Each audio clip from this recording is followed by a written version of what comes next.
kwami uwahlukana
Inkosi enkulu yakithi ekuhlala wena Ziletha.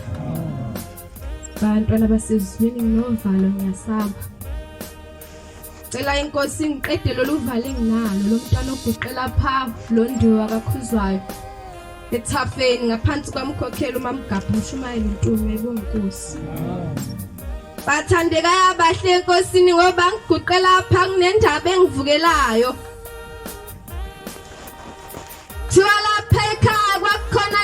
Kwakuthiwa uMasokhela engamazi uShembe. Cela ungifundele uJeremiah 1:6. Cela uShembe ngehlisa uvalo enginalo. Ngibe nesibindi ngoba ngimphambili. Thiwa le ntombi yayihamba kulokhu ukukhola engamazi uShembe. Thiwa abantwana basezulwini yayithele. Kwase kufika isikhathi sokuthi ahambe uyomkhipha umntwana. Jeremiah 1:6. Nathi Nkosi Jehova. Bheka ngwazi ukukhuluma phambi kwabangcwele Nkosi nginovalo ngiyesaba. Ngingumntwana. Kodwa uNkulunkulu wathi kimi. Ungasho ukuthi ngumntwana ngoba akulingani nawe kuvela uNkulunkulu osezulwini siningi baba ngiyabonga.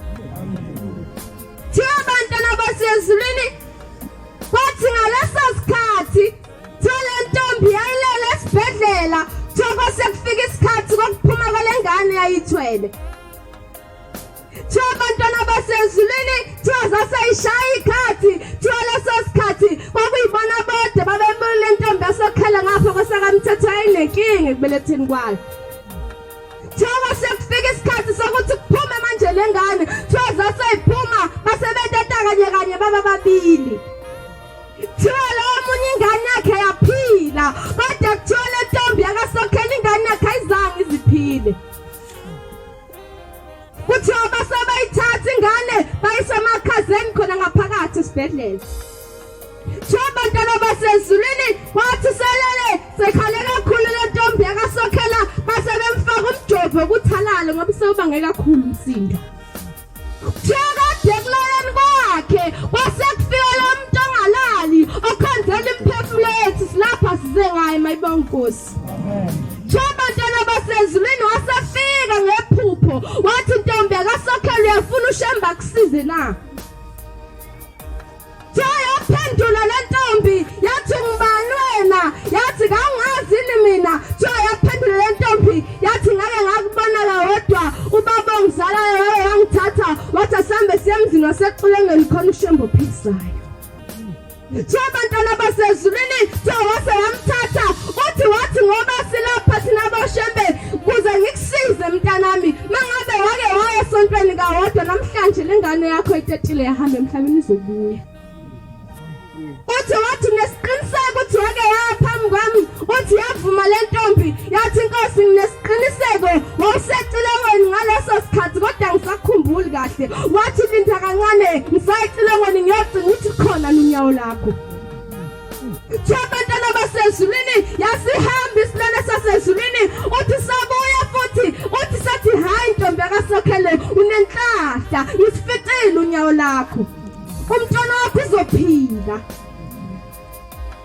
Kuthiwa abantwana basezulwini uthi wasevuka phezu kwalowo mjovo uthi mevuka phezu kwalowo mjovo Lord this amaphika nkanyo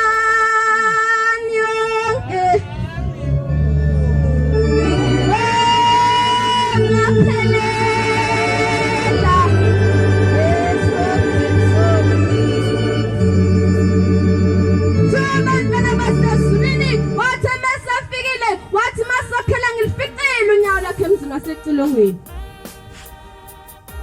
Uthi wasevuka wathi Shembe uyisindisile ingane yami athi amanesi vele umuntu mekadedeta ingqondo yahamba. Uthi baphinde bafaka omunye umjovo futhi. Ingane yakhe isemakhazeni uyajabula lona sedetile uthi Shembe bani lona umuntu ositshela ngayo uthi uvusa ingane yakho. Ngoba uShembe kadelela amaNazaretha. Wavele emazwini ezelethila.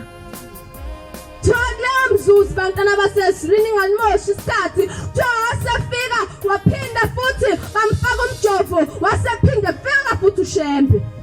Wathi mntanami ngiyakubona bangibona ukuthi ngivelaphi mina. Mina igama lami nguNkulunkulu wabantu abamnyama. Lapho uShembe wazisho khona efika ezweni laseNata.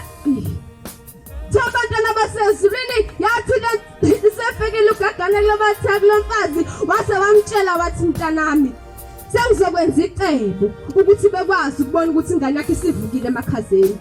Kuthiwa wasephinde phaphama wathi Shembe ingane yami seyivukile uyivusele uShembe ingane yami. Kuthiwa abantwana basezulwini athi amanesi namanje usaqhuba khona lokho. Kuthiwa edlalisa yale ngane lo wayehleka. Kuthiwa uShembe wathatha umphefumulo wale ngane wayethi uShembe uqhamukaphi wathatha wayeyifaka kule ngane yakhe. Kuthiwa babona le ngane lekade iphila ingasakwazi ukukhuluma isikhipha amagwebu uthi base bayithatha le ngane lana uthi bathi sebeyifaka emakhazeni bafica le ntombi yakasokhela isivukile. Nkosi msindisi.